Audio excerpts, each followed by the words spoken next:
gave the same advice at the last publication workshop in Malaysia, and one of the students actually came to me the next day saying, I took a chance, I said yes to the opportunity, and I am now in this new research group with this new placement. So sometimes you just have to say yes, bump your head once or twice, and then just go on. Even from that, you learn a lot. The other thing, when it was very new and very little, the kind of grown-ups in the water sector, particularly in WISA, because, sorry, I should explain. The Young Water Professionals in South Africa has two parents. So IWA is one of them, and the other one is the Water Institute of Southern Africa, which is like the local equivalent. And we think this is a really nice mix, because then you get kind of a high-resolution national picture, and then you get the international perspective as well. And you can choose where you want to fit in. Yeah. But when we first started, the WISA people particularly was kind of, oh, aren't they cute? Let them have their little club. Then when it got more serious and people were starting to respond to WISA's invitations to their big conference and saying, well, actually, I would rather send my students or my young staff to the YWP conference because there's more in it for them, then some of them started to get threatened and some of them got really aggressive. And we had to be politically correct, relentlessly polite and unassuming and as non-threatening as possible. And we had a couple of people on board at the time who kind of went, YWPs are going to hijack the next conference. Oh God, please don't, because we're not here to usurp anyone else. And we need those people, we need the mentorship, and we need all stages, mid-career and end-career professionals. So the idea is to put on your kind of international bright young thing, act and go, oh, I'm so sorry, I'm only 20, I didn't know, please forgive me, and just quietly become a serious professional, almost in disguise. The problem, however, is that after we left, the community became so strong that the Young Water Professionals was named in our budget speech. It was named in Parliament as one of the country's best functioning organisations. And it's a non-profit, not even a registered company. Oh my gosh, congratulations. Oh, it was awesome. You're so modest about it. But, I mean, you can brush your shoulders off a bit. Yeah, but this is the fun part, is we finally get to see what we contributed back to the country. Mm-hmm. I mean, they've taken on publication workshops, they've started companies. Sorry, I just want to go back and capture that. What were you nominated for? Every year in the South African Parliament there's what they call a budget vote speech, which is when the minister from each department says what they achieved in the previous year and what they plan for next year, and therefore why they need a budget. And the Minister for Water and Sanitation named the Young Water Professionals as one of the most highly organised, functioning organisations in the sector. And this was after how many years that you'd started it? This was last year. Yeah. Wow. So it was 7 years.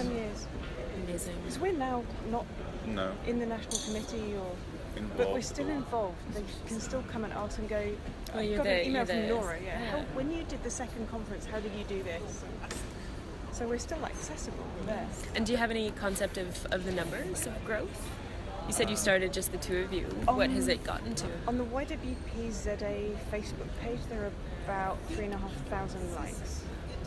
That's the best handle I can put on it. Yeah. Because it's open. If you're a member of IWA or a member of WISA, you can join the YWP in South Africa. I mean, to give it another, Suvi told us yesterday that the National Committee is now 18 strong and represents each province includes a link, the chair or the person that sits on the International Committee for IWA, and then the office bearers. So we've gotten to 18 on the National Committee with 7 more smaller committees feeding into that. They have done the most phenomenal job since we left. Well, that sounds like you've done the most phenomenal jobs too.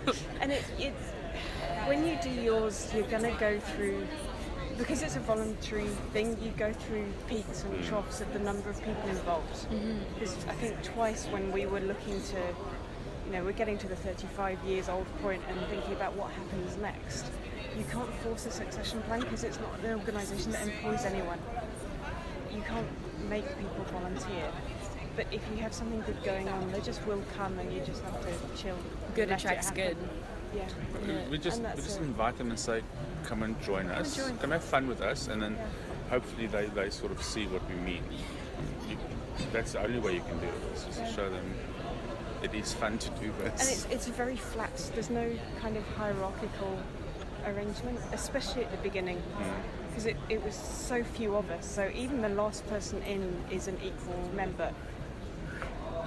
Or one person is just a nutcase, or two people might be crazy, but then you get 3 and 4, and that's a crowd.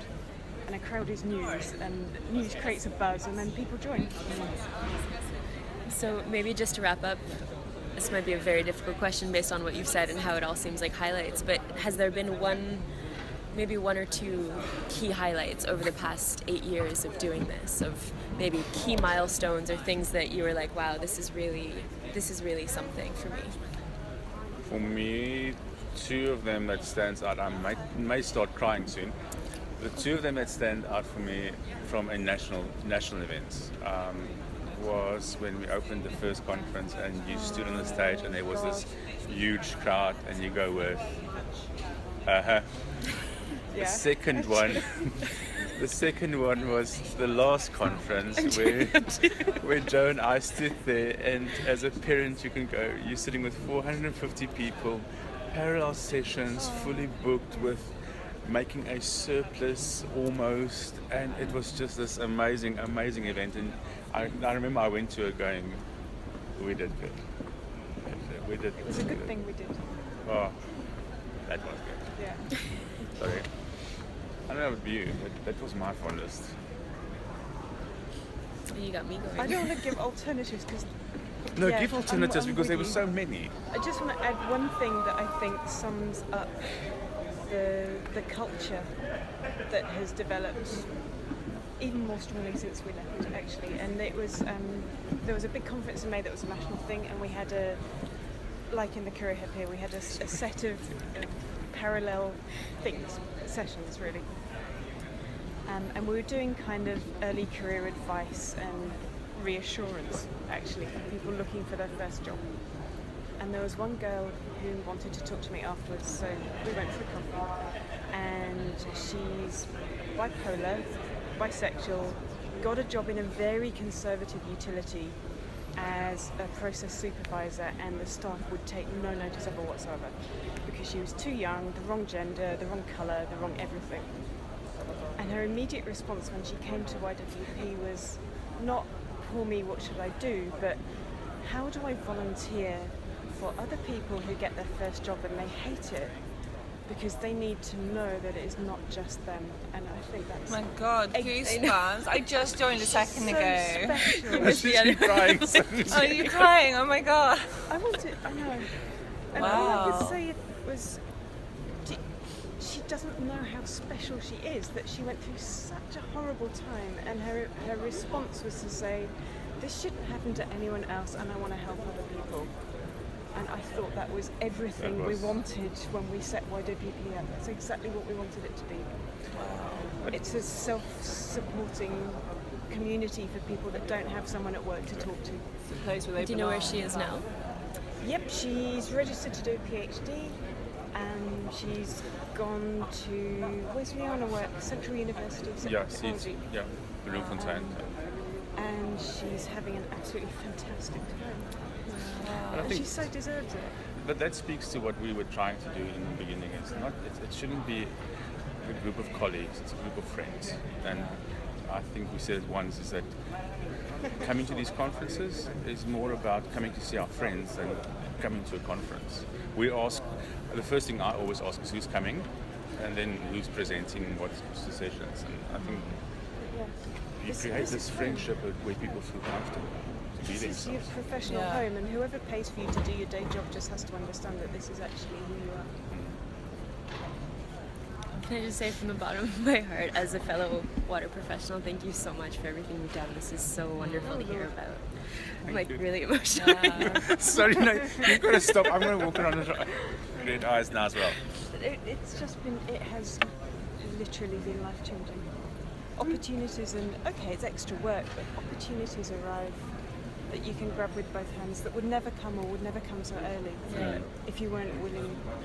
And we can give And you this is not why examples. we did it. It just happened. But we can give you examples of on so many different people whose lives were changed and having different careers, different jobs, different approaches, different networks, where they just went, well, you know what, if it wasn't for the network, I would not have gone this route or met these people or had this job. Inga's one of them, where she's been all over, and she credits the young professionals for this. And I think if people understand that, then they should join. Thank you so much. so nice to meet So you. good to meet you both. Oh my god. Okay, me too. Thank you so much. Amazing. Join for the fun of it. You won't regret it. You'll never, ever regret it. I just started hugs and just like Oh my god. I know. beautiful. It's the best thing you can possibly do. Wow.